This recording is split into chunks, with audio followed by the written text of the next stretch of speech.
Thank you, Anjan. Thank you, everybody, for inviting me here today. After hearing all the great things that you've been doing, it's a real privilege to be associated with the company and with this event today. So, thank you very much. As Anjan mentioned, I was here at Boracay in 2012 when you kicked off the Fresenius Medical Care brand. And we talked a lot about how do you build a brand. And my talk today builds on that. And as I listened to Roberto open the event and then Anjan, I could see a lot of common threads that flowed through their talks. They were very inspirational, and I hope that I can live up to the expectations that you have. So the title of my talk is Building Aspirations from a Trademark to a Love Mark.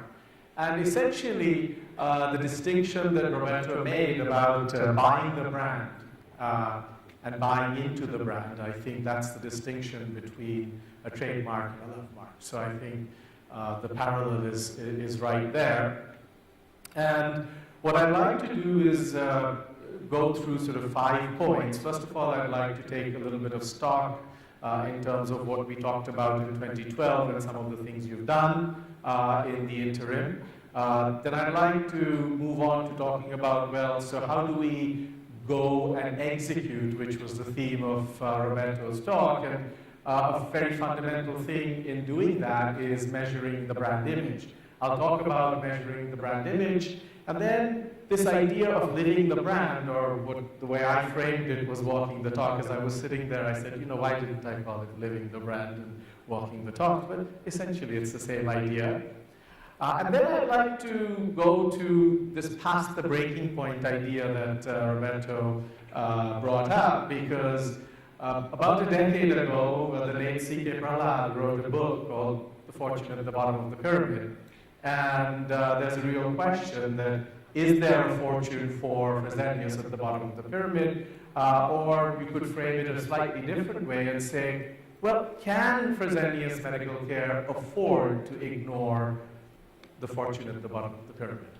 Because after all, you are the renal company, okay? And we'll get to that. And then I'd like to wrap up with from a trademark to a love mark. So that's what I'd like to do. And after I finished, I'd be happy to take any questions that you have, provided we still have some time for it. Otherwise, during the day, I'm around.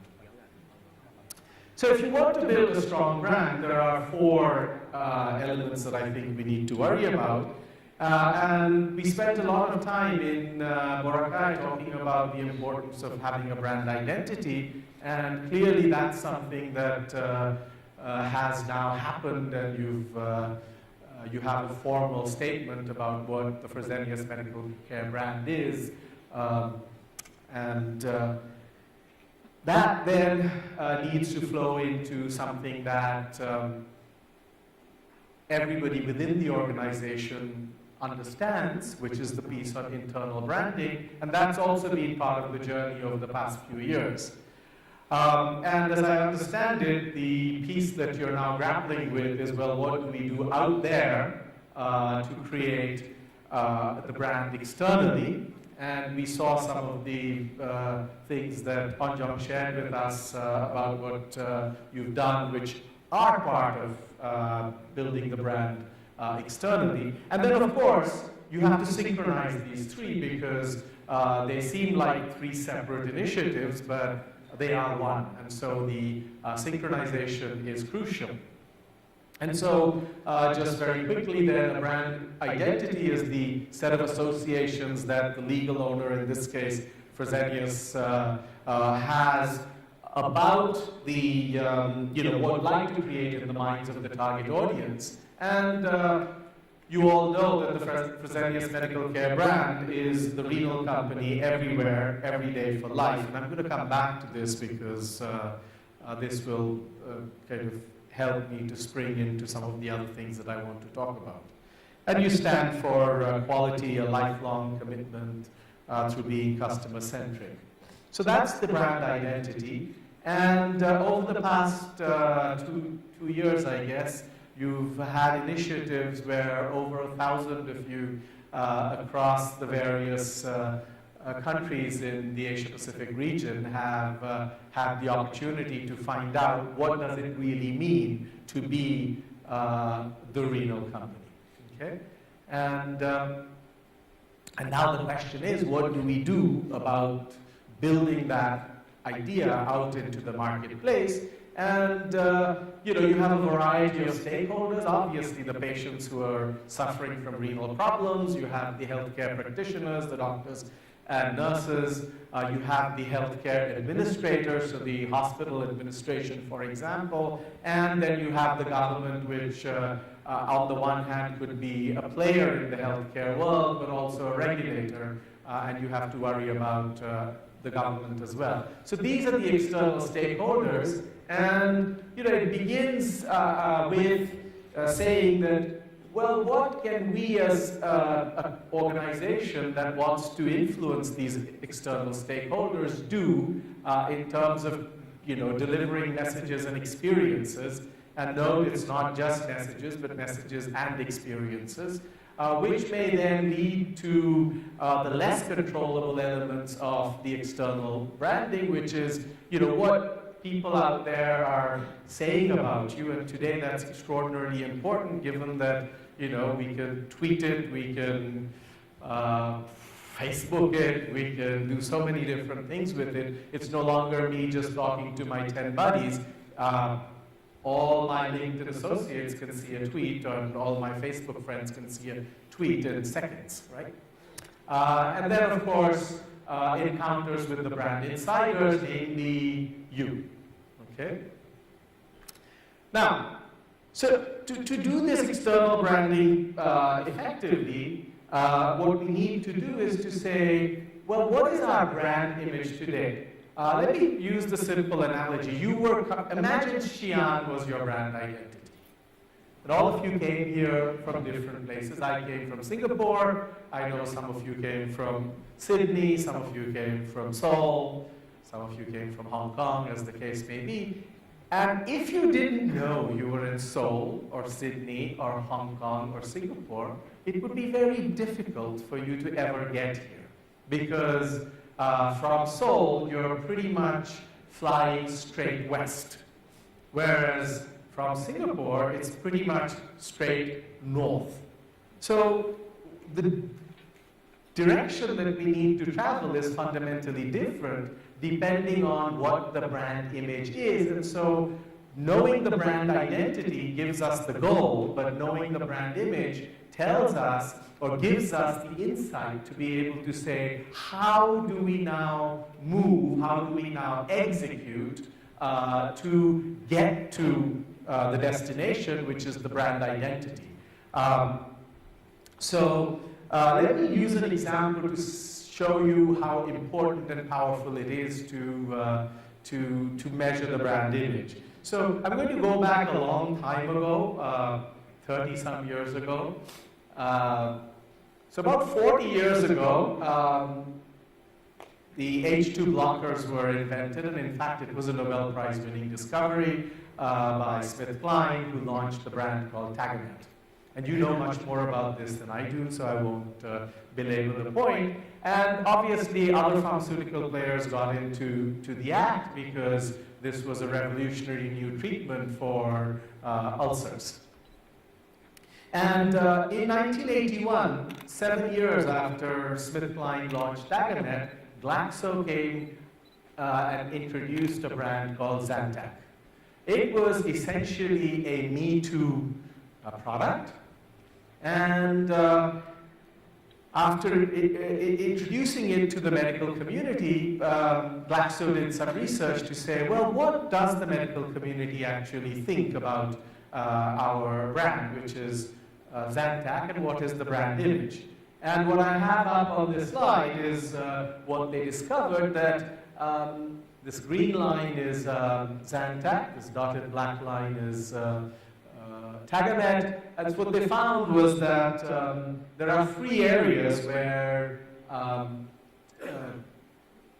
medical practitioners were finding that Zantac did better than Tagamet. Number one, the speed at which the healing occurred.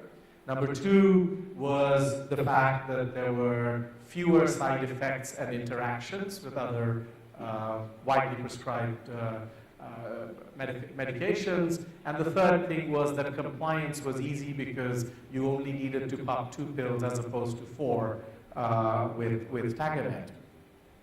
And based on this, Glaxo launched a campaign where they said that, well, we're fast, simple, and specific. Okay? Because now they said, well, we know what we have to, where we need to go, and we need to be able to hammer this idea home amongst the medical community, our external stakeholders. And in fact, Glaxo was the first company to move beyond medical practitioners and to say, the end user is also important, and they actually ran campaigns targeting people like you and me, and telling us that we should think about Zantac, should we be diagnosed with an ulcer, okay? And as they say, the rest is history. This had a dramatic effect, okay? Glaxo's launch of Zantac led Zantac becoming the #1 selling prescription drug in the world. What does that mean? The single drug accounted for 1.8% of pharmaceutical sales globally. Now, the 10th largest company, pharmaceutical company in the world, had a market share of 2.1%. So this one medication was as large as the 10th largest pharmaceutical company in the world, and that being Sandoz at the time. Within 5 years, Zantac became $1 billion business. It was the first so-called blockbuster in the world, okay, to cross the $1 billion mark. Glaxo, at the time of launching Zantac, was a minor pharmaceutical player. And today, well, at that time, it became #3, okay? And between 1981 and 1989, it was the most profitable company in the world, not just in pharmaceuticals, period. The most profitable large company in the world. Doesn't matter if you're in soft drinks, automotive, pharmaceuticals, banking, didn't matter. They were the single most profitable. Okay? And subsequently, they bought SmithKline. Hence the GlaxoSmithKline today. Okay, so if you understand the brand image of where you stand and you do it rigorously, it gives you the insight to be able to execute against that, to be able to do the things that will make the penny drop in your customer's mind and move the needle towards your brand identity, which is going to be crucial to your success. Now, Zantac was a product brand, and at Fresenius we're looking at a corporate brand. And so we can't just look at things at the level of product benefits, but we have to think at a larger level. And this simple framework which talks about the fact that if you think about any brand, then it has to begin by becoming aware. If you've never heard of the brand, well, it doesn't matter. So this is equally good whether you're in the business you're in or whether you're Coca-Cola. There is a reason that Coca-Cola keeps advertising, even though all of us have heard Coca-Cola. Well, you want a high level of spontaneous awareness. That then drives the next step would be to say, well, I've heard of this brand. What is the perceived quality of this brand? Is this brand a leader in its field? Do I trust it? Am I confident that if I use this brand, that I will have the outcomes I desire? What are the other imagery associated with this brand that binds me to this brand, this emotional connection that Roberto talked about?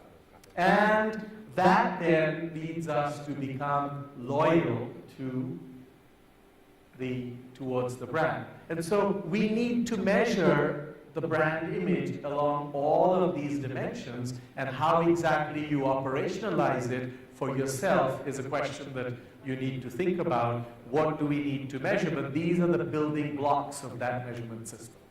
Okay? Now, so the question that you're asking every day essentially is the Fresenius brand image getting closer to its brand identity?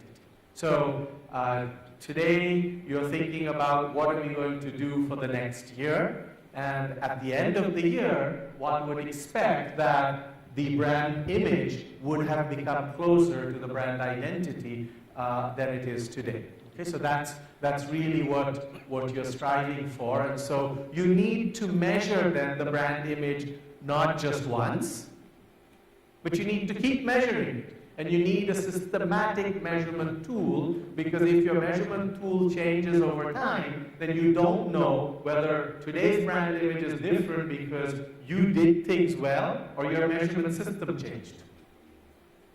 Right? So we need a consistent measurement system to be in place to be able to do it. Now,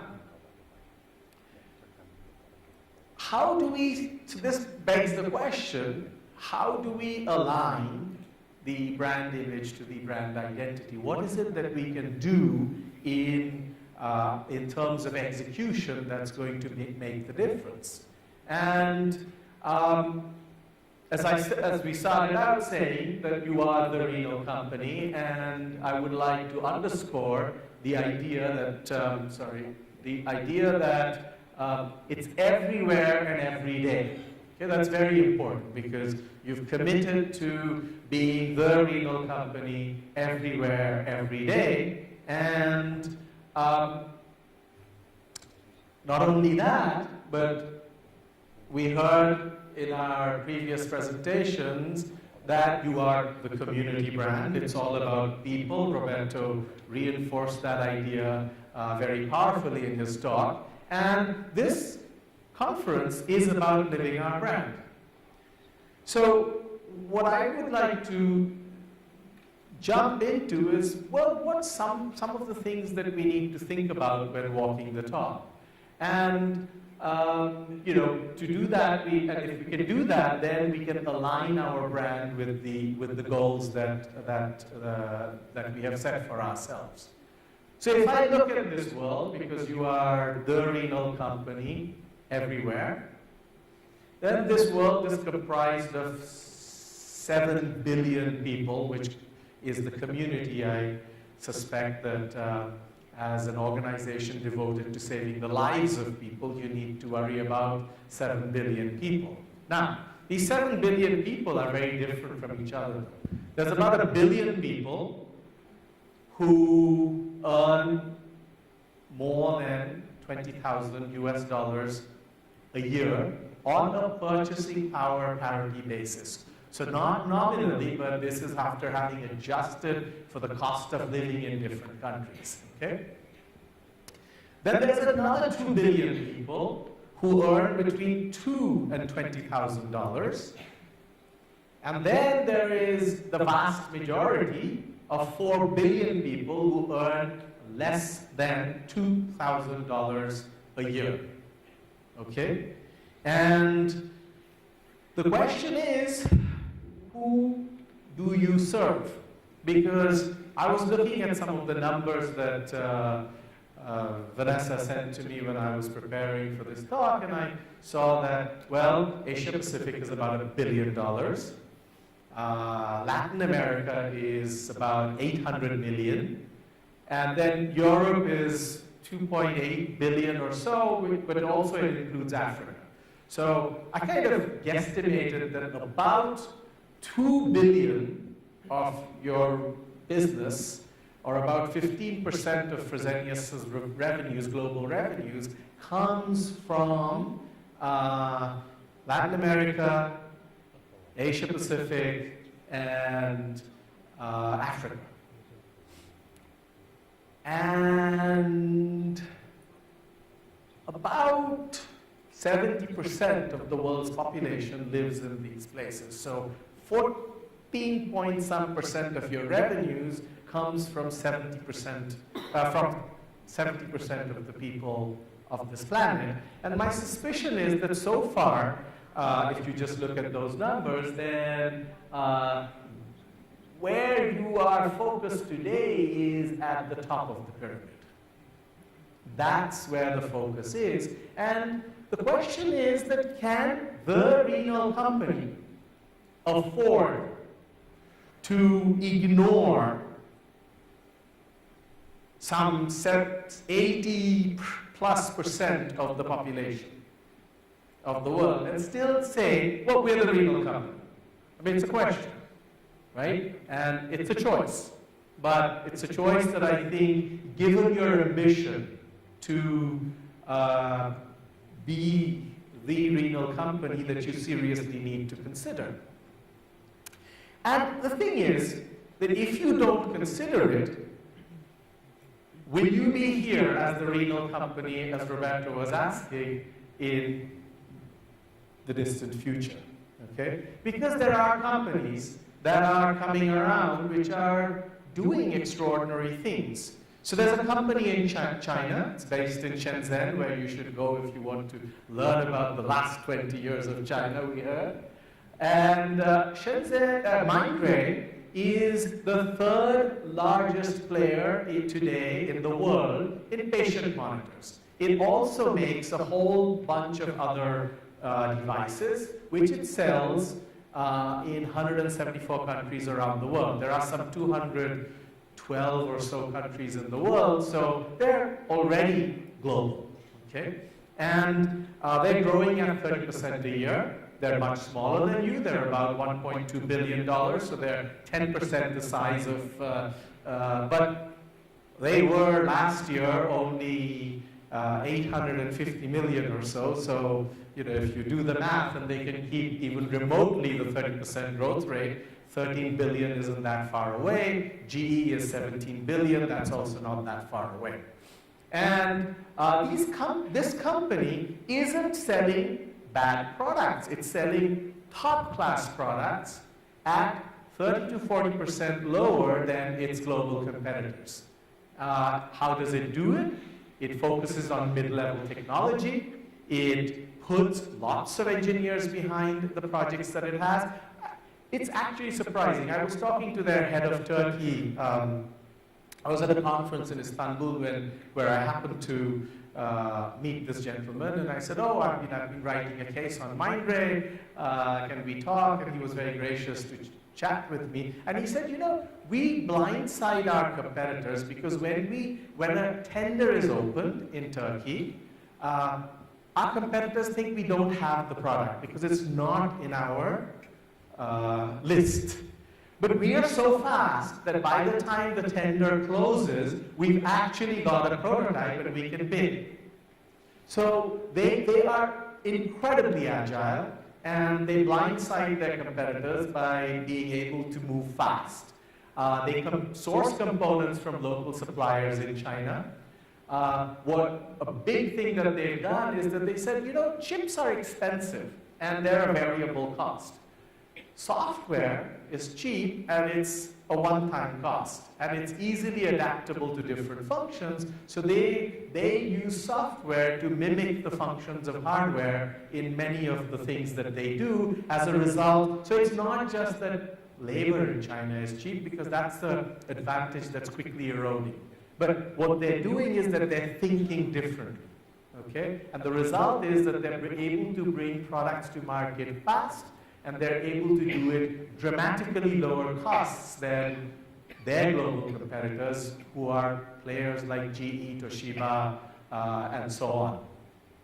Now, and are the big multinationals sitting on the roadside and saying, well, this is a small fry, we shouldn't do anything? And the answer is no.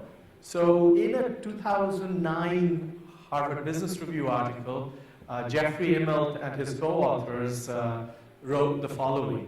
Said, if GE doesn't come up with innovations in poor countries and take them global, the new competitors from the developing world will. GE has tremendous respect for traditional rivals like Siemens, Philips, and Rolls-Royce. but it knows how to compete with them. They will never destroy GE.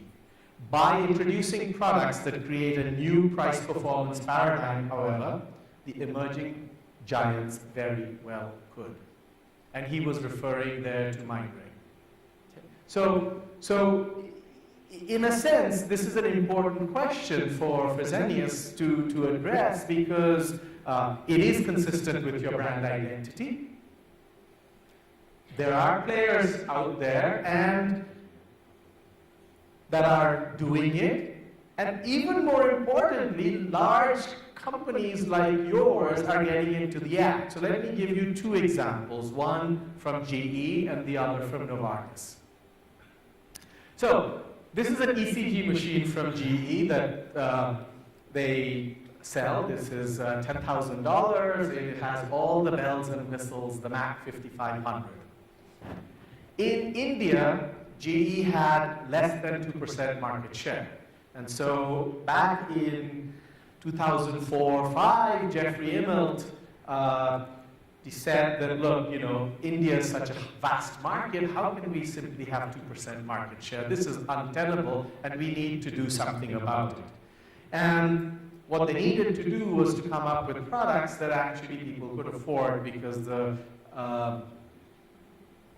per capita income in India, even on a PPP basis, is around $3,400 US dollars a year, and that's today. So back in 2004, it was probably more like 1,800 or 2,000.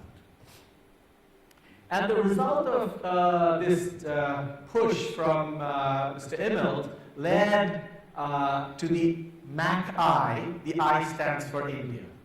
Okay? The MAC-I was built at a cost of $500,000 in R&D expenditure, and it could be priced at $500. That's 95% cheaper than the MAC 5500. And this was done by GE. This was not done by some Chinese company or some domestic Indian player. This was done by General Electric. Okay?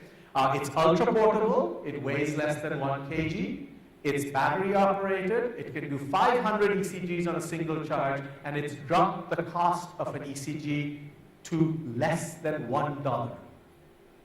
Now, when you have about 600 million Indians who earn $2 a day, being able to do an ECG at $1 is in the realms of reality. With a $10,000 machine, well, it's 20 times more expensive at least. So that's 10 days of their income. They're not going to spend it doing an ECG. So, and it can be done, okay? So if you think about this, what did they do to be able to arrive here? Okay? The way they arrived here was the following. They said, well, you know what? We need to hit a price point. Okay? So how do we get to that price point? Let's strip everything away that is not, let's start with, sorry, let me reframe it. Let's start with just the core functionality. So this new ECG machine should be as good at producing an ECG output as the regular MAC 5500. But everything else is up for grabs. And so they eliminated a whole bunch of features. So for example, there is no data storage, there is no security, nothing. That was all gone. They said, well, do we need features like a full-fledged keyboard? Because after all, I mean, yeah, that might be nice to type on, but maybe we could have a very simple 3 or 4 or 6 buttons which will do everything that's needed. Do we really need connectivity? No, we don't really need to upload this to other parts of the system, so on and so forth. No connectivity. Does the display have to be beautiful and colorful? No, it doesn't have to be big, colorful, nothing. It can be just big enough for the practitioner to do the setup on, okay? Well, we print out an output. Does it have to come out in nice bond paper? No. When we swipe our cards at the restaurant and you get that thermal paper, well, that costs nothing, and that thermal printer costs nothing. Let's just replace the regular high-end printer with a printer that prints on thermal paper. And so they got rid of or reduced a bunch of things. But then what's important to realize that it's not just about subtraction, it's also about addition. Okay? They, for example, said, well, this machine is going to be used by a doctor who might go from village to village. Well, so it needs to be robust. You know, it's bumpy roads, dusty roads.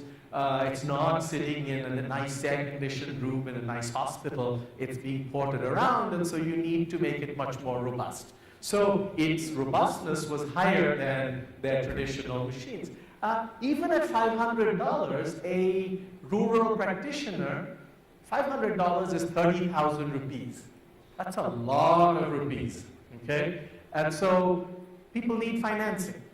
So can we, create financing options for these people? And then they said, well, we also need to do things that have not happened before. So portability was one. There was no concept of a portable machine. Secondly, there was the ease of use, because typically you take the ECG output and a cardiologist reads it.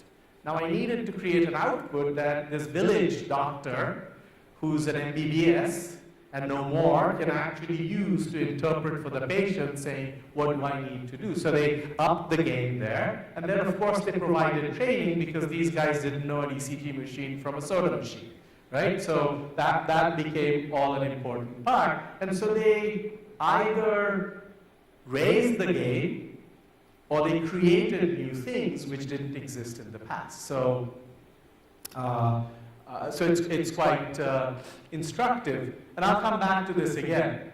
Now, to do this, it had to change the organization. And this goes back to the idea that, internal branding is not just about the fact that you need to know what your brand stands for. It's actually much bigger. It needs to incorporate the organization culture, the structure, the decision-making process, and the business model. Because essentially, if we start with the business model, we say, well, before we were doing business with rich people, now we are doing business with poor people. So I define the business model very simply as where do we make our money from? Okay? Or how do we make our money? And that changes fundamentally if you go from the top of the pyramid to the middle or the bottom of the pyramid.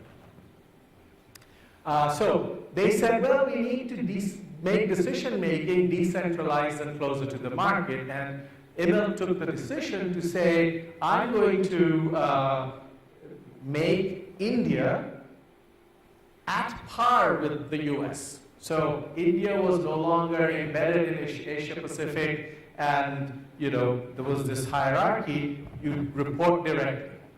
Okay, so that's decision-making then changed.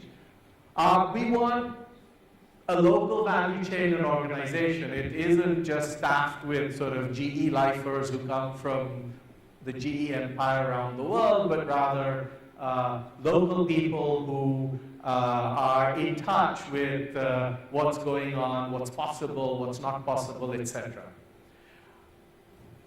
R&D, they set up a lab in Bangalore, which has actually become the largest R&D lab of GEs outside the US today, where they said, well, we're going to start with a clean sheet of paper. It's not going to be, oh, we have the Mac 5500, what can we do to get to the Mac I? But rather, what is it that the customer wants and needs, and how do I do that? And the local R&D team reported directly into the global team, which created knowledge sharing and transfer.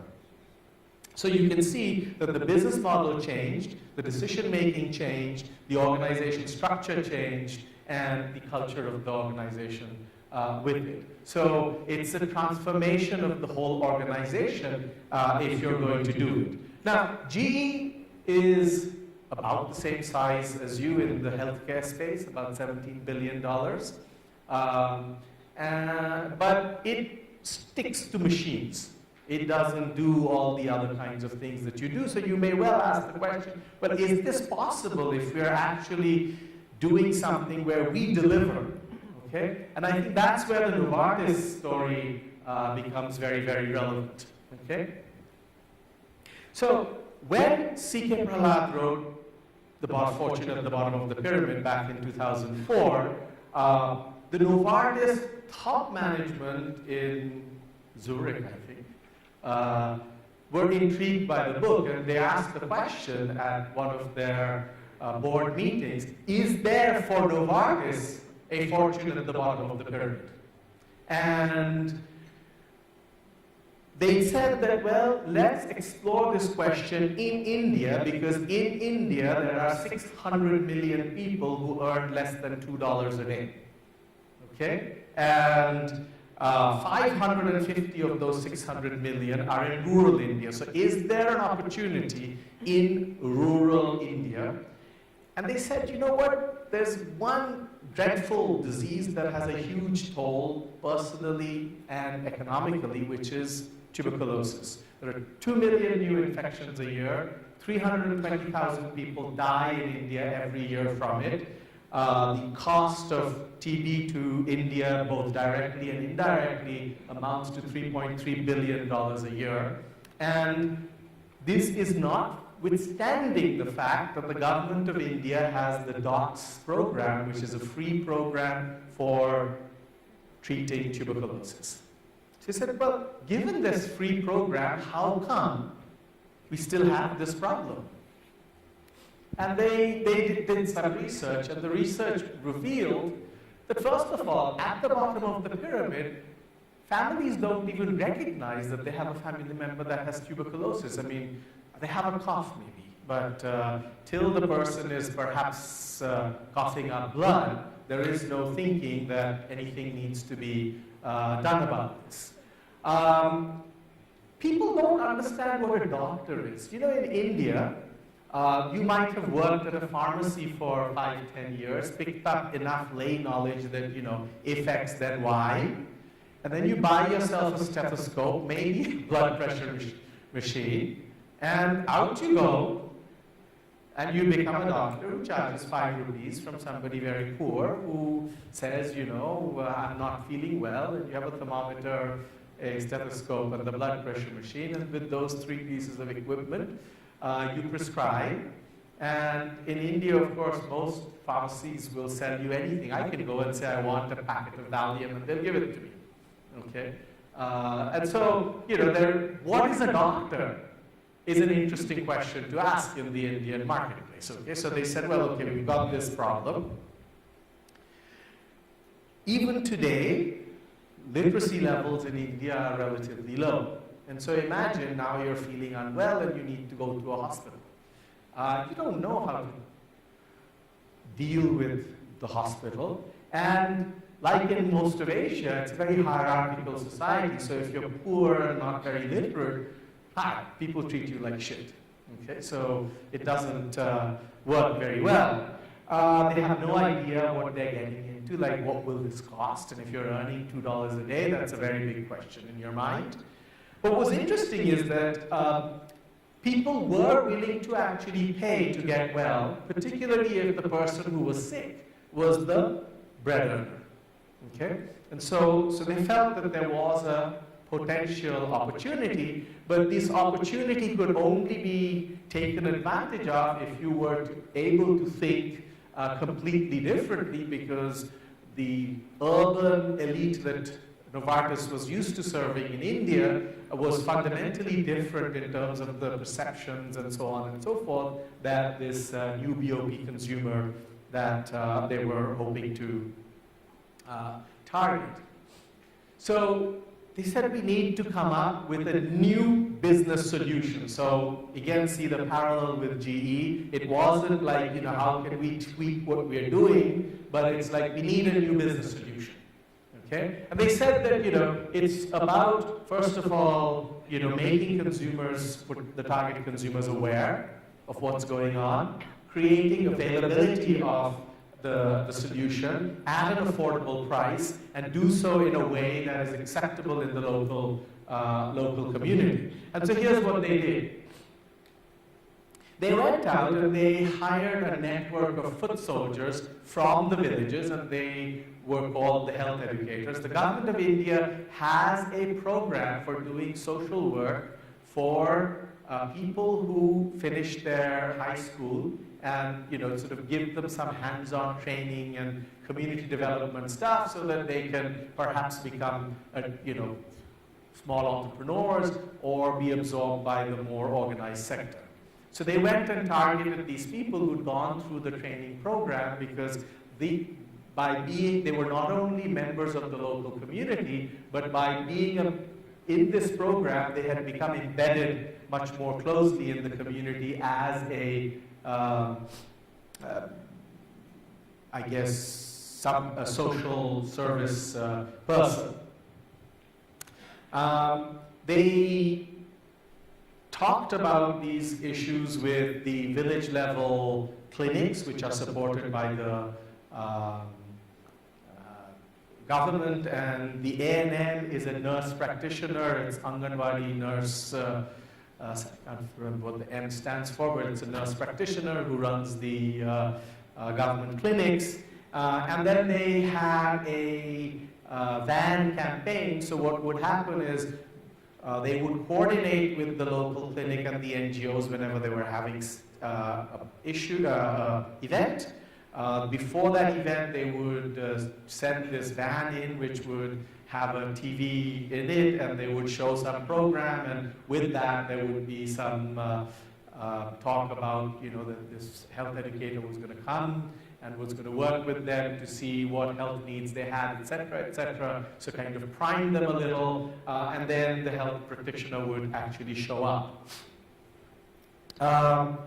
Then they said, well, we need to know who are the doctors who can actually treat TB, and so that we can actually, once we identify a potential patient, we can help them go to that to the doctor. In India, I think 40% of medications are fake. Okay? So if you buy a pill, God alone knows whether you have a 50-50 roughly chance that it's just chalk or some shit like that. So excuse my language, but it's fairly risky. So they identified honest chemists and stockists who would carry genuine medications, and gave a bicycle to each health educator so that they could look after villages that were within a 10-kilometer radius, which came to roughly 30 villages. Okay, so that was the beat, if you will, of the health educator. So that's the availability piece. Affordability, they said, so 5,000 rupees at today's exchange rate is about $85 US, okay, or 100 Sing. They said that, people were willing to pay for the entire treatment, which started with the initial screening cost to the final screen to say that you are now TB free for a patient who was diagnosed with TB in a reasonable state. If you were already in a very bad state, then the cost could go up to as much as 10,000.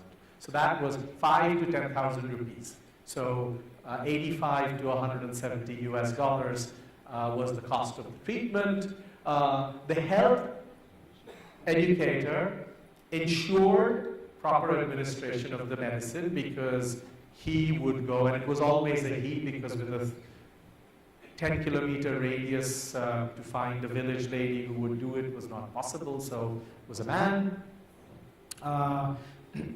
And he also ensured compliance with the treatment. So every week he would show up, give you the next week's dose, make sure that you were taking it properly, and at the end of the week he'd be there again with the next dose. And they made it acceptable because the health educator was from the community. Okay, so this guy was somebody who was